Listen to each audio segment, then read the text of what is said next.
Wait.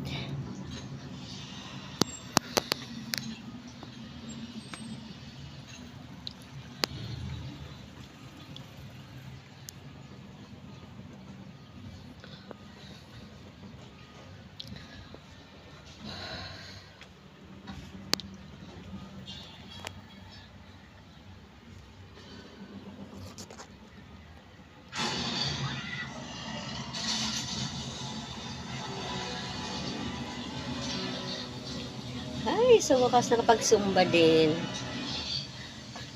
1 week akong hindi nakapag-zumba. Dahil busy.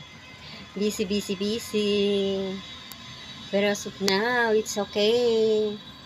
Pwede na ako mag-zumba. Tiyaga. For the good health. Pampapawis. Labas.